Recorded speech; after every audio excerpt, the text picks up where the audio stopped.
Hey you guys. So today we're going to just jump right on in. We're going to be looking at the light paste and modeling paste. And before we get started, I just cut some brown paper and I'm using the Deco Art modeling paste and the Finnabair light paste. But I got both of these from the boutique. I don't think we have these in the boutique anymore. Um, because these were, if not last year, the year before. But we're going to uh, go ahead and use each of these with the same stencil. Okay, so from what I can tell, modeling paste compared to my others, the ones called embossing paste, the crackle paste, even the light paste you're going to see, it seemed to be very thick. And I don't know if all brands of modeling paste are as thick as this one, but I happened to notice that it just was a lot thicker. It was, I don't know how to explain it, but it was like a very dense uh, frosting, like very dense. And so on this one, in comparison, I would think that if you're trying to maybe get a little bit of extra texture or dimension and you're using a lot of the paste, I think you could get that with this. I tried to scrape up as much as I could only because, these are just little test pieces and there's no guarantee I'm really going to use them. Um, so I don't want to waste all the modeling paste either. I am going to link because there's a lady I found on YouTube.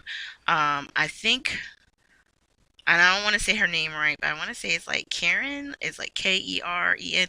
Anyway, her links will be down below only because she goes way more into depth about these different products. So if you really want to know more on I guess, the properties of these, the modeling paste and what's the difference in between them and embossing paste, I'm going to leave it to her. I think she did a very thorough video. But to me, like looking at this one, the light paste, this is so light and airy. I'm like, why haven't I been using this one? Because I really like the way it feels. The one thing I did notice is like, even if I put a lot down, it's not very thick on the page. And I think I like that even better. Like on some of them, the embossing paste from like Dreamweaver, uh, sometimes they're heavy on your page, especially if you're doing a layout. You can kind of feel it feels like, it's added weight to it. Whereas with this, when I lifted up the cardstock, I was like, wow, this is super light. And there's not a whole lot of warping, which sometimes you do um, get a little bit of warping when you're using the different pastes and stuff. But I really like this light paste, and I'll probably be using it more often. I had never, I got it because I was watching all these mixed media videos, and I was like, oh, okay, they're using light paste. I guess I gotta get some light paste.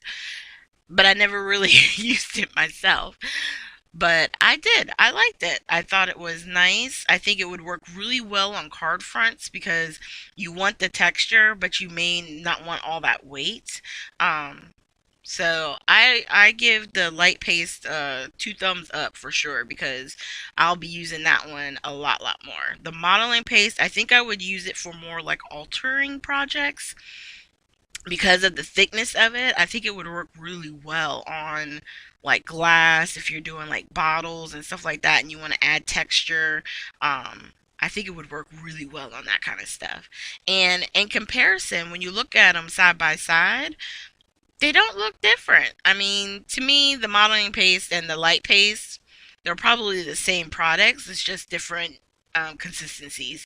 Whereas the Deco Art one was super thick, the light paste was so airy, but they created a very similar look on the same cardstock.